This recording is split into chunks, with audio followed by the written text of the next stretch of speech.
जय हिंद दोस्तों, स्वागत है आपका हमारे चैनल पी के स्मार्ट ट्रिक्स में। साथियों, आज हम हिंदी का बूस्टर सेट नंबर 3 लेकर आए हैं, जो कि पेपर की दृष्टि से बड़ा ही महत्वपूर्ण है। इससे पहले हम 2 सेट डाल चुके हैं। अगर आपने उनको नहीं देखा है तो आप हमारे चैनल की प्लेलिस्ट में जाकर देख सकते हैं।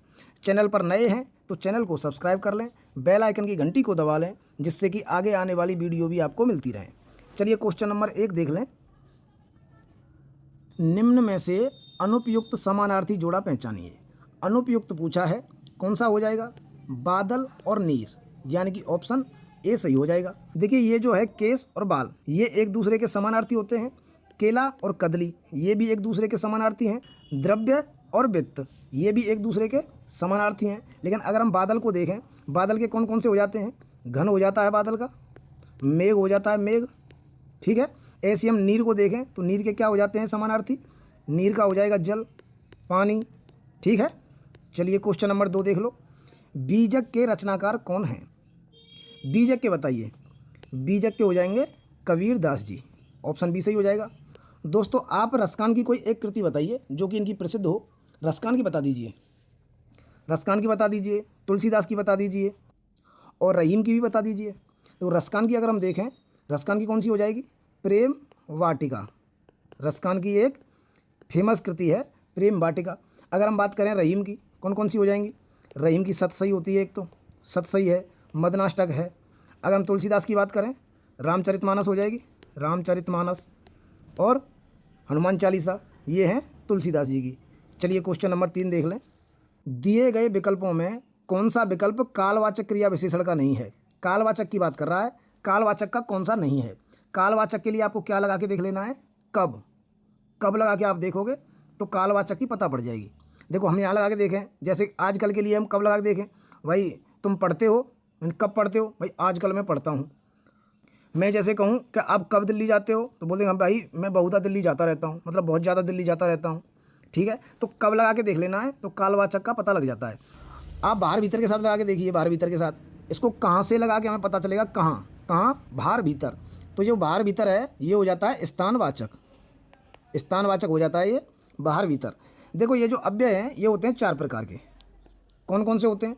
सबसे पहला आप देखेंगे तो क्रिया विशेषण अव्यय, ठीक है। क्रिया विशेषण अव्यय हो जाता है। इसमें हम क्या देखते हैं? धीरे धीरे, ठीक है, धीरे धीरे हो जाता है।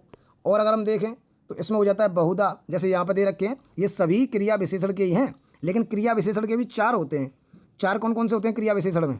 एक तो मैंने अभी बताया आपको, स्थानवाचक हो जाता है, एक हो जाता है कालवाचक, ठीक है, एक हो जाता है परिमाणवाचक, और चौथा कौन सा हो जाता है? रीतिवाचक, ठीक है।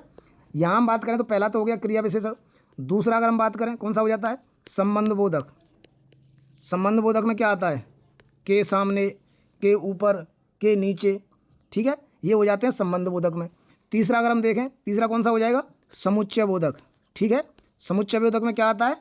और, ठीक है, लेकिन, क्योंकि, ये सब आ जाते हैं समुच्चय बोधक में। चौथा कौन सा होता है? विस्मयादि बोधक, ठीक है, विस्मयादि बोधक होता है चौथा। इसमें तो आप पहचान ही लोगे, वाह, अरे हे, ओहो, इसमें ये वाला जो चिन्ह रहता है, ठीक है। तो ये होते हैं 4 प्रकार के होते हैं अव्यय। और जो क्रिया विशेषण अव्यय जो है इसमें 4 प्रकार के होते हैं, स्थानवाचक, कालवाचक, परिमाणवाचक और रीतिवाचक। यही दोस्तों सबसे ज़्यादा इंपॉर्टेंट हैं पेपर में, इनमें से ही पूछा जाता है। चलिए क्वेश्चन नंबर अगला देख लें 4। रिक्त स्थान की पूर्ति कीजिए। लोग आजीवन की तरह जूझते रहते हैं, बताइए। उल्लू की तरह, या घुंघरू की तरह, या बीमारी की तरह, या टट्टू की तरह? लोग आजीवन टट्टू की तरह घूमते रहते हैं, यानी कि ऑप्शन बी इसका सही है। अब दोस्तों आ जाता है पैराग्राफ। पैराग्राफ के लिए मैंने आपको पहले ही बता दिया है, पहले आप क्वेश्चन पढ़ लिया करें, उसके बाद पैराग्राफ पढ़ा करें। देखो क्वेश्चन हम यहाँ पे देखें, सबसे पहले इसने क्या पूछा है? इस गद्यांश का उचित शीर्षक दीजिए। उचित शीर्षक देना है सबसे पहले तो हमें। उसके बाद क्या दिया है? गद्यांश से लकड़ी की गुड़िया का मूल शब्द खोजें। लकड़ी की गुड़िया। अगला क्या दिया है देख लेते हैं क्वेश्चन। अगला दिया है इन्होंने, सर्वत्र बाध्यता और व्यवस्था ही दिखाई देती है। सर्वत्र बाध्यता और व्यवस्था ही दिखाई देती है, वाक्य का भेद बताएं। अच्छा, ये तो इसने अलग से पूछ लिया है। चलिए तो इस पहले एक पैराग्राफ पढ़ लेते हैं हम। मनुष्य के जीवन में स्वावलंबन और आत्मनिर्भरता दोनों का वास्तविक अर्थ एक ही माना जाता है। अवलंब का अर्थ है आश्रय या सहारा, आप बनना, किसी दूसरे का बोझ ना बनकर या किसी पर निर्भर ना होकर अर्थात आश्रित ना रहकर अपने आप पर निर्भर या आश्रित रहना। इस तरह दोनों शब्द परालंबन या पराश्रिता त्याग कर सब प्रकार के दुख कष्ट सहकर भी अपने पैरों पर खड़े रहने की शिक्षा और प्रेरणा देने वाले शब्द हैं। मानव जगत में दूसरों पर आश्रित होना एक प्रकार का पाप व्यक्ति के अंतर्बाह्य व्यक्तित्व को हीन या तुच्छ बना देने वाला हुआ करता है। पराश्रित अवस्था में व्यक्ति आश्रयदाता के अधीन बनकर रह जाता है, इशारों पर नाचने वाली कठपुतली बनकर रह जाता है, सर्वत्र बाध्यता और व्यवस्था ही दिखाई देती है। तनिक सी अभिलाषा के लिए भी दूसरों का मुंह ताकना पड़ता है, मन मारकर जीवन व्यतीत करना पड़ता है। इसलिए स्वाधीनता एवं स्वावलंबन को स्वर्ग का द्वार, पुण्य कार्यों का परिणाम और सर्वोच्च स्वीकार किया गया है।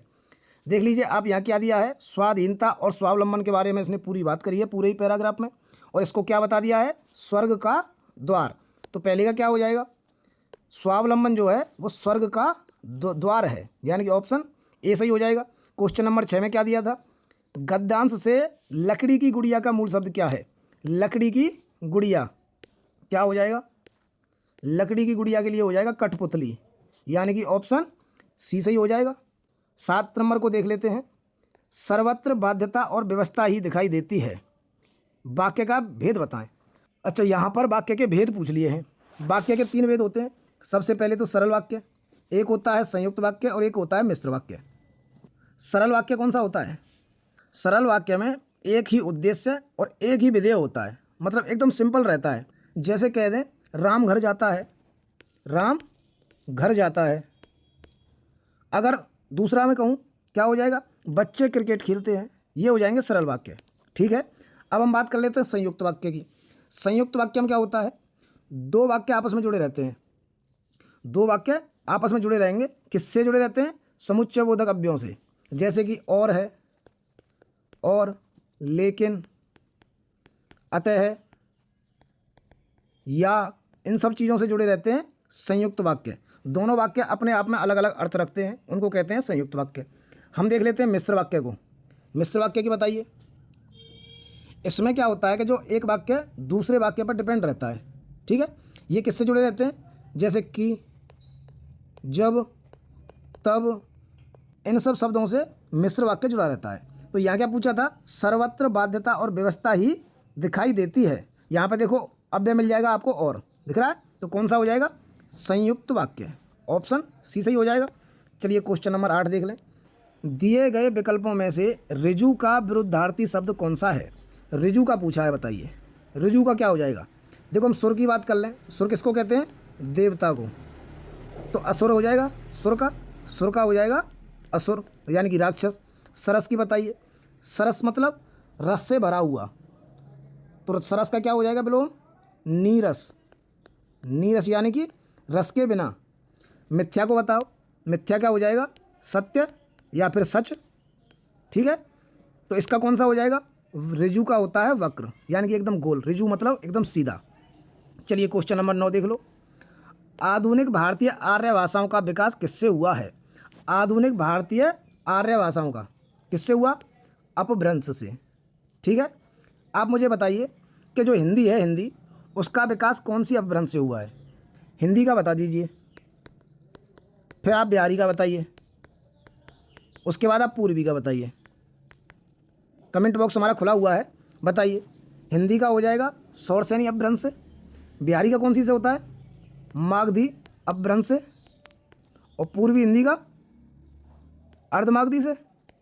ठीक है, अर्धमागधी से होता है। चलिए क्वेश्चन नंबर 10 देख लें। इनमें से कौन सा उपसर्ग सुमेलित नहीं है। उपसर्ग की बात हो रही है, यानी कि जो शब्द में पहले लगाए जाते हैं उनको कहते हैं उपसर्ग। तो निर्वाह में नी लगा है, एकदम सही है। निष्कलंक में ये वाला निस नहीं रहता साथियों, ये वाला निस रहता है, ये वाला। मैं हटा देता हूँ एक बार, फिर आप देख लो, अच्छे से दिख जाएगा आपको। निस में कौन सा रहता है, निस में ये रहता है निस, या फिर आप निही कर सकते हो इसको, निही धन कलंक, निष्कलंक हो जाएगा। और सभी ये सही है, यानी कि ऑप्शन बी हो जाएगा। चलिए क्वेश्चन नंबर 11। इनमें से कौन सा वर्ड अघोष महाप्राण, आपको अघोष भी देखना है और महाप्राण भी देखना है, कौन सा हो जाएगा बताइए। देखिए हम देखें अघोष, अघोष में कौन कौन से होते हैं, 1 और 2, ठीक है। 3 4 5 होते हैं, उनको बोलते हैं घोष या फिर सघोष। तो हम बात कर रहे हैं अघोष की। अघोष में कौन से होते हैं, 1 और 2। और महाप्राण की बात करें, महाप्राण में कौन से होते हैं, 2 और 4, ठीक है। क्योंकि जो अल्प प्राण है, देखो मैं यहाँ लिख देता हूँ, अल्प प्राण, अल्प प्राण में आते हैं 1 3 और 5, ठीक है। तो महाप्राण में कौन से रह जाएंगे, जो रह गए वो महाप्राण में, यानी कि 2 और 4। ऐसे हम देखें अघोष, अघोष में कौन कौन से होते हैं, अघोष में होते हैं 1 और 2। सघोष की अगर बात करें, सघोष में कौन से होते हैं, 1 और 2 तो हो गए अघोष, तो सघोष में हो जाएंगे 3 4 और 5, ठीक है। तो यहाँ पूछा है उसने अघोष, तो 1 और 2 ले लिया हमने। महाप्राण 2 और 4 ले लिया, दोनों में कॉमन देखो 2 आ रहा है। दूसरे नंबर पे कौन से वर्ग में रहता है, देखो हम खा को देखें, खा को, तो का और खा, यानी का वर्ग में दूसरा अक्षर है खा, ऑप्शन सी सही हो जाएगा। चलिए क्वेश्चन नंबर 12 देख लो। जो सदा से चला आ रहा है, इस अभिव्यक्ति के लिए एक उपयुक्त शब्द कौन सा है। जो सदा से चला आ रहा है, कौन सा हो जाएगा, अनवरत, ऑप्शन बी सही हो जाएगा। अंतिम की बात करो, अंतिम, जो अंत का ना हो या फिर जो सबसे बाद का ना हो, अंतिम हो जाएगा। अविचल बताइए, जो कभी विचलित ना हो, ठीक है, जो कभी विचलित ना हो। निश्चल का, निश्चल का कौन सा हो जाएगा, चलो आप बताओ कमेंट बॉक्स में। चलिए क्वेश्चन नंबर 13 देख लें। परम औसत शब्द का संधि विच्छेद कौन सा है। परम औसत कौन सा हो जाएगा, ऑप्शन बी सही हो जाएगा, परम धन औसत। कौन सी संधि होती है इसमें बताइए। खिचड़ी पकाना मुहावरे का अर्थ क्या है। खिचड़ी पकाना क्या हो जाएगा, स्वादिष्ट भोजन बनाना, गुप्त धन खोज निकालना, रोटी के लिए तरसना, या फिर षड्यंत्र करना। इसका जवाब दोस्तों आपको देना है हमारे कमेंट बॉक्स में। चलिए क्वेश्चन नंबर 15 देख लें। जिस पंक्ति या जिन पंक्तियों में एक ही शब्द के अनेक अर्थ निकलते हैं, तो वहाँ कौन सा अलंकार होता है। क्या पूछा है, एक ही पंक्तियों या फिर एक ही शब्द के अनेक अर्थ हों, यानी कि अर्थ चिपका हुआ रहता है, कौन सा हो जाएगा, श्लेष, ऑप्शन डी सही हो जाएगा। वक्रोक्ति अलंकार बताइए। इसमें क्या कहता है कि जो वक्ता रहता है वो कहता कुछ और है, और जो श्रोता, जो सुनने वाला है, वो समझ कुछ और लेता है। सीधी भाषा में अगर बात करें तो कहने वाले ने कुछ और कहा और सुनने वाले ने समझ कुछ और लिया, उसको कहते हैं वक्रोक्ति। अनुप्रास अलंकार बताइए। अनुप्रास अलंकार में एक ही वर्ड की बार बार आवृत्ति होती है, उसको कहते हैं अनुप्रास अलंकार। यमक अलंकार, जब एक शब्द 2 बार आए, शब्द एक ही हो और आए 2 बार या फिर उससे अधिक बार, और हर बार उसका जो अर्थ है वो अलग अलग निकले, उसको कहते हैं यमक अलंकार। चलिए क्वेश्चन नंबर 16 देख लें। इनमें से गवैया शब्द क्या है। गवैया क्या हो जाएगा, गवैया जो है ये है तद्भव, इसका तत्सम क्या होता है, गायक, ठीक है। गवैया का तत्सम हो जाता है गायक। चलिए क्वेश्चन नंबर अगला देख लें। इनमें से कौमुदी का समानार्थी शब्द कौन सा होगा। कौमुदी का बताइए। कौमुदी का समानार्थी चंद्रिका भी होता है, जुनाई भी होता है, ज्योत्सना भी होता है, यानी कि ऑप्शन डी सही हो जाएगा। कौमुदी के मुझे और भी बताइए कौन कौन से हो जाते हैं। कौमुदी को चांदनी बोल देते हैं, चांदनी भी इसका एक समानार्थी है। और क्या हो जाएगा बताइए, चंद्र प्रभा भी होता है, चंद्र प्रभा। और बताइए, उजियारी, आपने सुना होगा उजियारी रात, ठीक है। ये सभी किसके होते हैं, कौमुदी के। चलिए क्वेश्चन नंबर 18। अंतर्राष्ट्रीय मातृभाषा दिवस कब मनाया जाता है। मातृभाषा दिवस बताइए। 10 जनवरी को क्या मनाया जाता है, बताएंगे। 10 जनवरी को विश्व हिंदी दिवस, ठीक है, विश्व हिंदी दिवस मनाया जाता है 10 जनवरी को। इसका कौन सा हो जाएगा, अंतर्राष्ट्रीय मातृभाषा दिवस 21 फरवरी को मनाया जाता है। चलिए क्वेश्चन नंबर 19 देख लें। खड़ी बोली इनमें से किस अपभ्रंश से निकली है। खड़ी बोली कौन सी भाषा के अंतर्गत आती है, हिंदी, यानी कि पश्चिमी हिंदी के अंतर्गत आती है, ठीक है, पश्चिमी हिंदी के अंतर्गत आती है खड़ी बोली। खड़ी बोली को और क्या कहते हैं, खड़ी बोली को और क्या कहते हैं, कौरवी, ठीक है ना। अब यहाँ क्या पूछा है, खड़ी बोली किस अपभ्रंश से निकली है। खड़ी बोली निकली है सौर सैनी से। चलिए अगला देख लें क्वेश्चन नंबर 20। छप्पे किन 2 छंदों का मिश्रण है। छप्पे कौन से का है, रोला और उलाला, ऑप्शन सी सही हो जाएगा। इसके जो पहले 4 चरण होते हैं वो तो होते हैं रोला के, और अंतिम 2 जो होते हैं वो होते हैं उलाला के, ठीक है। आप रोला की बताइए, मैंने पिछली वीडियो में आपको बताया था, जो रोला है उसके कितनी कितनी मात्रा होती है कौन कौन से चरण में। पहले और तीसरे चरण में 11-11 मात्राएं होती हैं, दूसरे और चौथे में 13-13 मात्राएं होती हैं। ठीक है, यानी कि टोटल 24 मात्राएं होती हैं रोला में। चलिए क्वेश्चन नंबर अगला देख लें। सीता सोई है, इस वाक्य में क्रिया का कौन सा प्रकार है? सीता सोई है, सोई है, रो रही हो या फिर हंस रही हो, ये सब कौन किस में चले जाते हैं? अकर्मक क्रिया में। ऑप्शन बी सही हो जाएगा। चलिए क्वेश्चन नंबर 22। दुख ही जीवन की कथा रही, क्या कहूँ आज जो नहीं कही? दुख ही जीवन की कथा रही, क्या कहूँ आज जो कही नहीं, कौन सा हो जाएगा? निराला जी की है ये पंक्ति। ऑप्शन सी सही हो जाएगा। चलिए क्वेश्चन नंबर 23 देख लें। गंगा गए गंगादास, जमुना गए जमुनादास, क्या हो जाएगा इसका? जो व्यक्ति सामने आए उसकी प्रशंसा करना। ऑप्शन ए सही हो जाएगा। क्वेश्चन नंबर 24 देख लें। वाक्य में प्रयुक्त शब्द को क्या कहते हैं? वाक्य में जब कोई शब्द प्रयुक्त होता है उसको बोल देते हैं पद। ऑप्शन बी सही हो जाएगा। क्वेश्चन नंबर 25 देख लें। भारतीय भाषा परिषद की पत्रिका का नाम क्या है? भारतीय भाषा परिषद की पत्रिका कौन सी है? बाघ अर्थ। ऑप्शन डी सही हो जाएगा। अगर हम बाघ अर्थ की बात करें, ये कहाँ से निकाली जाती थी? कोलकाता से, अभी भी चलती है, कोलकाता से निकाली जाती है। ये मासिक पत्रिका है। ठीक है, मासिक पत्रिका है बाघ अर्थ। अगर मैं बात करूं बहुवचन की, बहुवचन मुझे बताइए। ये महाराष्ट्र से निकलती है, महाराष्ट्र से बहुवचन। गगनांचल बताइए, गगनांचल नई दिल्ली से। अगर समकालीन भारतीय इतिहास की बात करेंगे तो ये भी नई दिल्ली से ही निकलती है। चलिए अगला देख लें। Question number 26। विधि का विलोम शब्द कौन सा है? विधि का कौन सा हो जाएगा? निषेध। ऑप्शन सी सही हो जाएगा। सौभाग्य की बात करेंगे, सौभाग्य का विलोम दुर्भाग्य, दुर्भाग्य हो जाएगा। गति का स्थिर। ठीक है, कानून की बताओ, कानून की कौन सा हो जाएगा? अवैध। ठीक है, चलिए क्वेश्चन नंबर 27 देख लें। मैं स्वयं वहीं से आ रहा हूँ, मैं स्वयं, इस वाक्य में अधोरेखित शब्द का सर्वनाम का प्रकार बताइए। स्वयं आ गया यानी अपने आप की बात हो रही है, निजवाचक सर्वनाम। ऑप्शन सी सही हो जाएगा। चलिए सर्वनाम की मुझे आप दोस्तों संख्या बता दें, टोटल सर्वनाम कितने हैं, और सर्वनाम के भेद की भी बताइए, सर्वनाम के कितने भेद हैं। चलिए क्वेश्चन नंबर 28 देख लें। बतरस लालस लाल की मुरलीधरी लुका है। ये दोस्तों अभी रिसेंटली में ही यूपीएसआई 2025 में पूछा गया था, लेकिन यहाँ ये पंक्ति नहीं पूछी थी कि पंक्ति किसकी है। वहाँ पूछा था कि इसमें रस कौन सा है। अगर इसकी रस की बात करें तो इसमें हो जाता है श्रृंगार रस। ठीक है, अगर ये पंक्ति पूछ रहा है कि पंक्ति किसकी है, ये है बिहारी जी की पंक्ति। चलिए क्वेश्चन नंबर 29 देख लो। इनमें से भाव वाच्य का उदाहरण कौन सा है?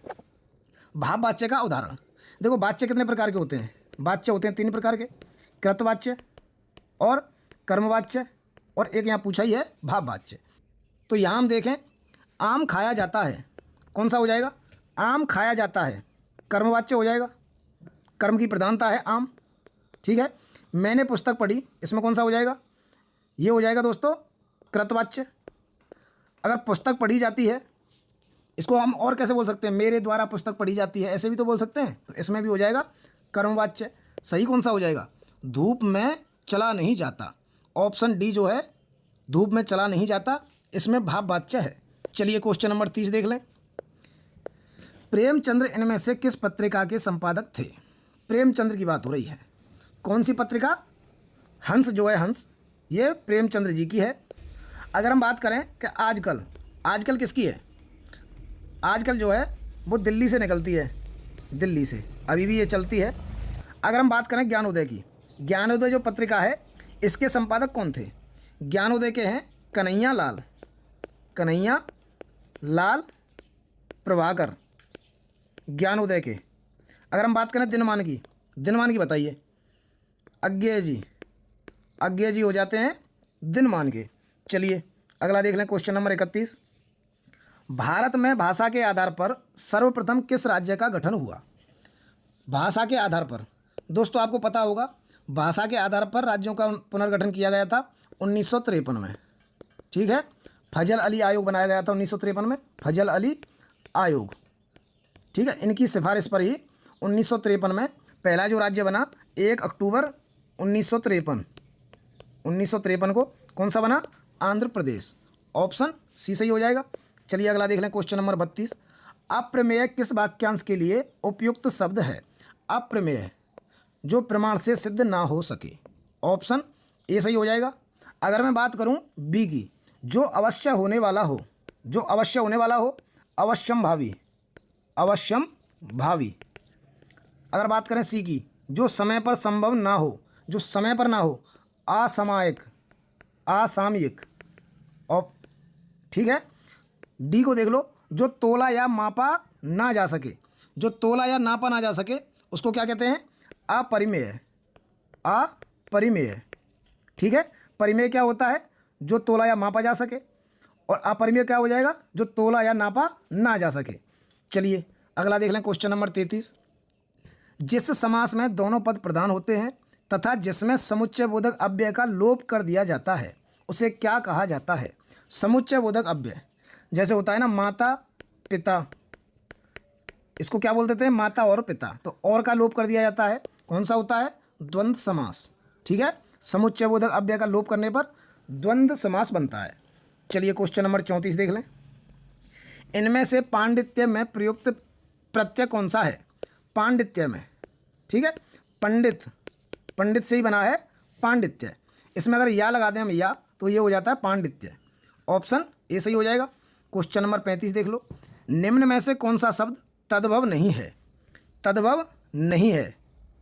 देखो यहाँ दे रखे हैं कसौटी, काठ, कार्य, कहानी। इसमें ये जो है कार्य यानी कि ऑप्शन सी, ये है तत्सम। कार्य का तद्भव क्या हो जाता है बताइए? कार्य का तद्भव हो जाता है काज। कसौटी को अगर हम बात करेंगे, कसौटी की, कसौटी का तत्सम कौन सा हो जाएगा? कर्ष पट्टिका, कर्ष पट्टिका। काठ का क्या हो जाता है? काष्ठ। कहानी का भी बता दीजिए, कहानी का क्या हो जाता है? कथानिका, कथानिका हो जाता है कहानी का। चलिए क्वेश्चन नंबर 36 देख लें। शिक्षक संज्ञा का कौन सा प्रकार है? शिक्षक जो है, शिक्षक कौन सी का है? जातिवाचक संज्ञा। ऑप्शन बी सही हो जाएगा। शिक्षक है, नदी है, पहाड़ है, ये सभी आ जाते हैं जातिवाचक में। समूहवाचक में कौन से आते हैं? समूहवाचक की बताइए। परिवार आ जाएगा समूहवाचक में। और क्या आ सकता है? भीड़, सेना, और क्या आ सकता है बताइए?